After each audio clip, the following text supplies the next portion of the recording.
আপনি জানেন যে আপনার বেতন কতটুকু বাকি, এইভাবে চলার চেষ্টা করেন। আমার মনে হয় চাওয়া পাওয়ার মধ্যে সীমিত সীমাবদ্ধ থাকলেই আবার এই পেশার যে আগের যে সম্মান ফেরত আনা সম্ভব। আপনি দেখেন বিভিন্ন অনেক প্রবলেম আছে, আমাদের সীমাবদ্ধতা অনেক আছে, এই সীমাবদ্ধতাকে আমাদের সামনে দিয়ে আমাদের চলতে হবে। আর আরেকটি বিষয়, আমরা শিক্ষকদের মধ্যে আসলে অনেক এই যে আরেকটি বিষয় যে তাদেরও অনেক কিছু করার থাকে।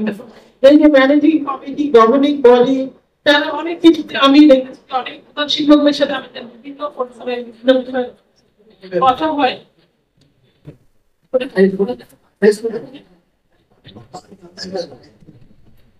আপনি দেখেন যে 20তম গ্রেডের অনেক নিয়োগ মিনিস্ট্রি সরাসরি দেয়, কিন্তু প্রধান শিক্ষকের মতো একটি পেশা এবং বিভিন্ন তৃতীয় চতুর্থ শ্রেণীর কর্মচারী এই যে কমিটির কাছে থাকার কারণে, কমিটির হাতে থাকার কারণে এই শিক্ষা প্রতিষ্ঠানগুলোর বেকার বসে। আর এখানে নিয়োগ সংক্রান্ত অনেক কিছু হয়, অনেক কলেজিসাইজেশন হয়। মানে এই পেশি শক্তির বলে এবং যেভাবে নিয়োগটা যখন হয়ে যায় এবং এই নিয়োগের পেছনে ওই শিক্ষা প্রতিষ্ঠান, ওই শিক্ষা প্রতিষ্ঠান শিক্ষার্থীদেরকে আজীবন দিতে হয় আমার মনে হয়। কারণ একটা কমিটি যখন পাস হয়, ওই কমিটির ভুল ত্রুটি দুর্নীতি এটা নিয়ে আবার পরের কমিটি এগুলো নিয়ে বেশি ব্যস্ত থাকে। এখানকার শিক্ষা প্রতিষ্ঠানের মান কোন দিকে গেল, বন্যায় গেল নাকি মনে গেলে দেখার বিষয়টা। তার মধ্যে এই বিষয়গুলি নিয়ে ভাবা উচিত আমাদের। এই যখন আমাদের নিয়োগ প্রক্রিয়া স্বচ্ছ হবে, বিভিন্ন ডিপার্টমেন্টের বদলে হবে, আমার মনে হয় যে তখন এই শিক্ষা প্রতিষ্ঠানে এত সভাপতি হওয়ার আগ্রহ অনেক কমে যাবে। আপনি দেখেন একজন শিক্ষক শিক্ষা প্রতিষ্ঠানের সভাপতি হলে যে রকম করে তাকে ওয়েলকাম করা হয় বা যেভাবে প্রচার প্রচারণা চালানো হয়, আমি বিসিএস ক্যাডার হওয়ার পরে আমি ডিসি হওয়ার পরে আমার মনে হয় না যে সেই সম পরিমাণ উচ্ছেদ মানুষ দেখে বা দেখায়। তার মানে এখানে নিশ্চয়ই একটা রহস্য আছে, এবং রহস্যগুলোকে আপনারা সকলেই জানেন। আমরা প্রত্যেকে আমাদের মূল জায়গাতে মূল ফোকাস এদিকে না দিয়ে আমরা অন্যান্য দিকে আমাদের মনোযোগটা খুব বেশি।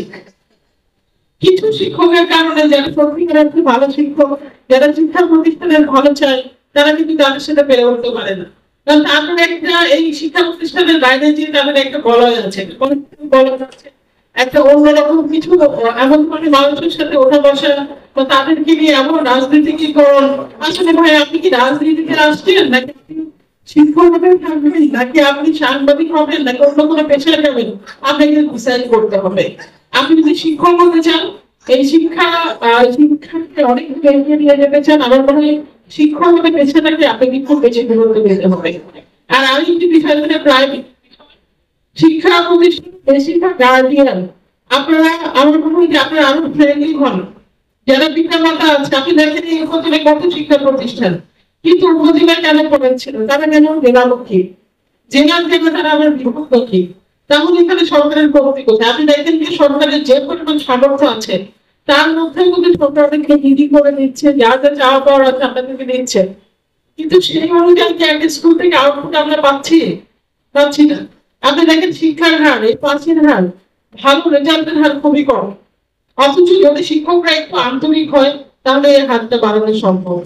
আপনি দেখেন বিভিন্ন শিক্ষা প্রতিষ্ঠানে কিন্তু কখনোই অভিভাবক সমাবেশগুলো করা হয় না, অথচ প্রত্যেকটা স্টুডেন্টের বাবা মায়ের নাম, ফোন নাম্বার সবকিছু থাকার কথা। তারা কেন আসে না? 7 দিন আপনি যদি স্ট্রং করতে পারেন, সবার কোনো যদি একই নিয়ম আপনি ফলো করেন, তাহলে আমার মনে হয় যে এখানে কেউই কিছু করতে পারবে না বাইরে থেকে। আর আরেকটি বিষয়, অনেকগুলো বিষয় কথা বলে একেবারে ফর্মালি, এইগুলো আমাদের এক্সপিরিয়েন্স থেকে আমরা এগুলো জানতে পারি, বা এগুলো আসলে সমাজের আসলে যে বিষয়গুলো নিয়ে আমরা কথা বলছি না, যে কথাগুলো এই কথাগুলো সমাধান হলে কোনো শিক্ষা সেক্টর অনেক বেশি এগিয়ে যাবে। আপনি দেখেন যে আমরা যদি আমার স্যালারি আমি যদি দ্বিগুণ করতে চাই, আমার স্যালারি বাড়াতে চাই, তাহলে আমাকে এটার কথা চিন্তা করতে হবে যে আমি সরকারকে কি দিচ্ছি।